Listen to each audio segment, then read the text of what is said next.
2003, so probably for about 10 years, I just drifted in and out of church. I obviously I don't believe you can lose your salvation, but I do Right. believe you can drift from the Lord. You can lose your blessing, and I did run into people that missed me from church, and they said, "Hey, we're worrying about you. You're going through a hard time. Can we pray for you?" And I said, "Yeah, you can pray for me, but I'm mad at God. I'm not about to start living for Him again because He owes me some answers." That was my attitude.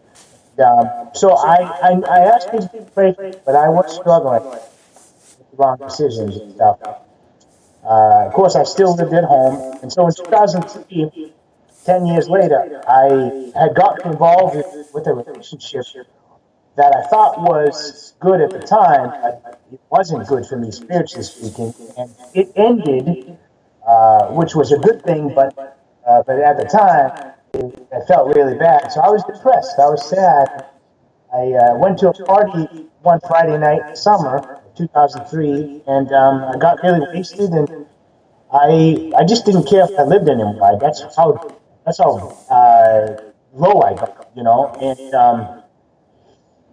just dealing with years of pain and turmoil in my soul, and just a bad breakup at school, I thought was good for me, and so I just, I left this party. People were trying to keep me there because they knew I was too wasted to drive. I said, I don't care. I'm driving home. So I neglected their advice. I just drove home, and I ran a red light, and I almost crashed into this truck that had the right of way. This was probably 3 a.m. in the morning. I just ran the red light. I didn't care. I got into a car crash or not. I just didn't care. And so I narrowly missed hitting him. I sped home. I tried to crawl up the stairs because at the time I was living with my aunt, my mom, Barbara, and I didn't want to wake her up. So I crept up the stairs. And my plan was to sleep off if nothing happened. And it was as if God took me by the collar and says, "No, you don't." And I got on my knees and I was bawling, crying. I was, I soaked my shirt in tears and I was just pouring out to God and I was apologizing. I felt forsaken, but God spoke to me, Hebrews 13:5. And I'm not talking about this. I'm not saying I saw a vision, but I know God's presence was with me in that room. And in my heart planted Hebrews 13:5 says, "I will never leave thee nor forsake thee." And at the time, I didn't know what Bible verse that was because I wasn't reading the Bible up to that point in my life. But a little while after that day, I did realize that was in the Bible. That was confirmation. But God was telling me, "Jay, I never left you. I know you felt forsaken. I know you've been through a lot." But and it was in that moment on my knees crying out to God. It was as if God was showing me flashbacks of the 10 years of rebellion that I was living in. And He was showing me flashbacks of all the times I was in trouble. Whether it was about, getting robbed, or almost beaten up by gang members, or, narrowly missing going to prison, or even that accident that could have taken place that night. He was showing me every step of the way that He was there for me, and not only that, but He cured me of Crohn's disease because I was also battling Crohn's disease during that 10 years too. Nice. And Crohn's disease, if the listeners know, it's an incurable, terrible, lower intestinal disease. Yeah, gastrointestinal, right. Yeah, and it's horrible, but God removed it, and I have medical verification that it's gone. And my doctors were like, "What? What happened?" Like they couldn't explain it, but they said your intestines are totally healed. You're totally in remission. And I've been. He removed it, and that was also part of God's grace. So God was showing me, "Jay, I've never forsaken you, and I will never forsake you.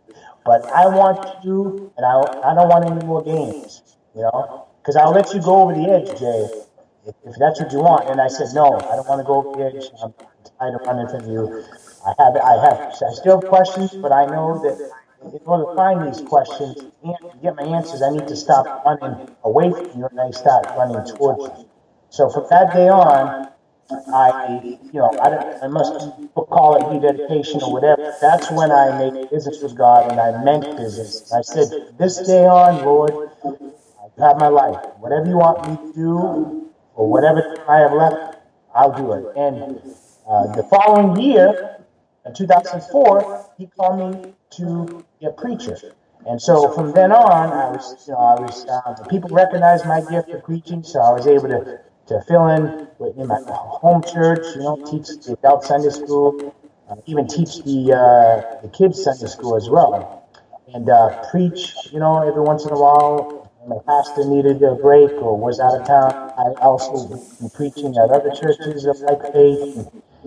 So I did that for many years and finished secular college. I got a degree in theater and communications. And before that night, 2003, I was ready to go to California to pursue commercial acting. But God got a hold of my heart. He got a hold of my direction. And he changed my direction. And I wanted to pursue him in preaching instead. And so I also got my education in biblical studies, got my Christian school education as well. And so been just preaching since that day. And then in 2015, I met ministry called Open Air Campaigners.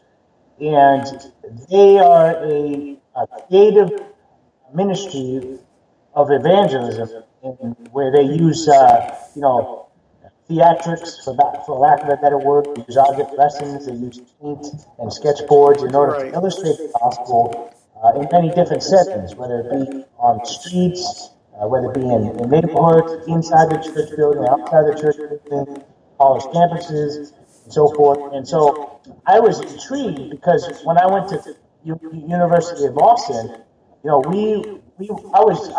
was doing acting, I was doing playwriting, I was doing using props and stuff like that. So I was intrigued that you can use this type of ministry to reach people. So I took the training. There's a 1-week training seminar, and then after I passed that, I was like, well, I want to see, where else this goes. So they said, well, the next step is to take out, our candidate school training. And so I took the candidate school to know the ins and outs of being a missionary with them. And after the training, after the candidate school, they were convinced that they wanted me to come on staff with them as a staff evangelist in the New England area, based out of Boston.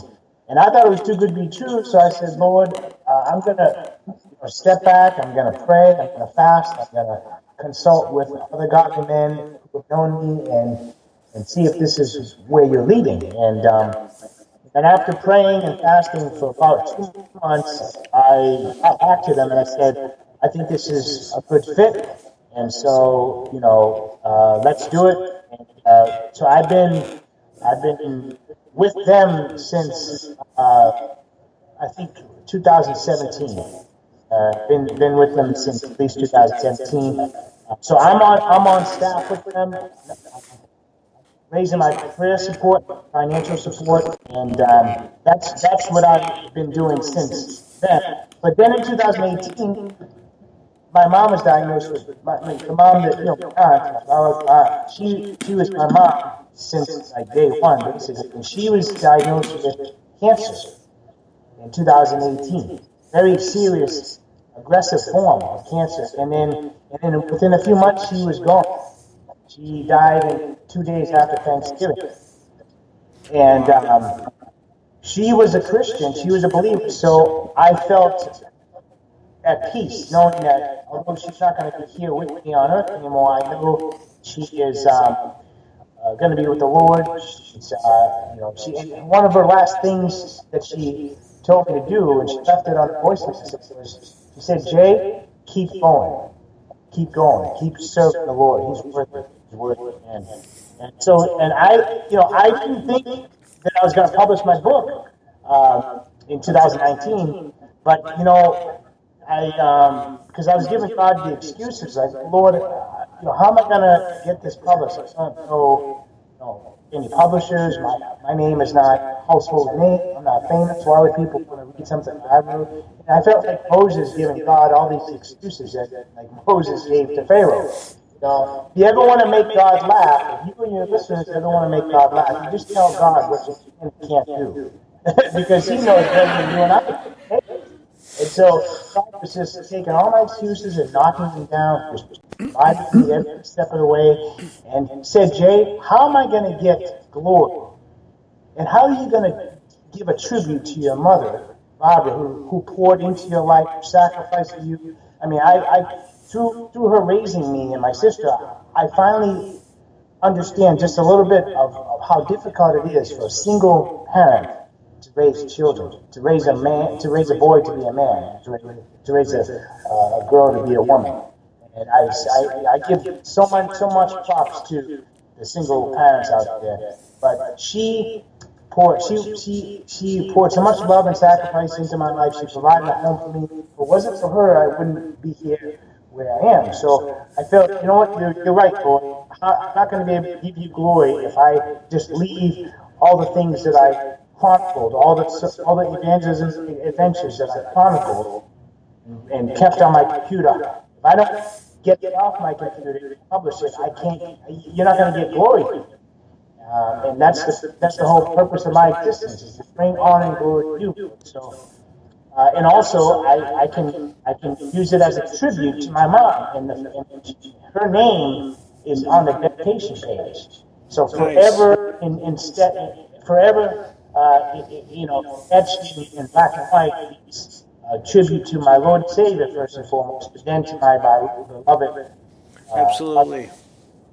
So. Well, you bring up, two good points. Number one, Moses, even when he was at the burning bush, he said, God, he goes, me? He goes, I don't speak very well. He goes, I stammer, I stutter. He goes, yes, you. And you bring up another good point, is that you can't lose your salvation. I believe you cannot lose it. There is salvation with my name, Andrew, written all over it. But in a sense, you can't lose it, but you can give it back. If you don't, if you're once a Christian and then you backslide and then something goes wrong, and then, like, some people get really mad at God and stop with God forever and say, I'm done with you, God, because I'm mad at you because this happened, you did this to my mom or my dad, and then you give that back, and then it's still got your name on it if you come back to it. But if you don't and you continue down that path, and then once you die, you finally end up going to, hell and all that stuff. But you can't ever lose the salvation. That gift is always there for you, but you can give it back, in a sense. You see what I'm saying? Yeah, and we get the perfect example in the scriptures of Peter and Judas, because they both backslide. They both denied Christ. But the proof that Peter was a genuine Christian was Peter came back to the faith. He repented and came back. Right. Judas proved that he was a devil that Jesus said he was from the beginning. Right. Judas rejected Christ but never repented and came back to him for forgiveness. He hung himself. So, right. And that's proof that those that claim to be followers of Christ, if they hit a snail in the road of their faith, if they go off the rails like I did, and they never come back, well, that was proof that they were never genuinely born again, because they didn't come back. But those that do come back after a period of rebellion, however long that may be, then that'll be proof that they were genuine Christians. And we know that from 1 John 2:19. Those that left us, John says, were never of us. And the fact that they left proved it, So. Perfect example, the prodigal son. Think about it. Yes, the story that Jesus told. He left his father, rebelled against his father. His father still had his room for him, still had a place in the house for him. As soon as he came back, he said, kill the fattest calf you got and give me the biggest robe you can find. My son's back. So if you come back like the prodigal son did, Jesus is all there for you. He'll be willing to celebrate and give you your salvation. still. But it's like Judas and like the because see, I told my sister once because my sister's a believer.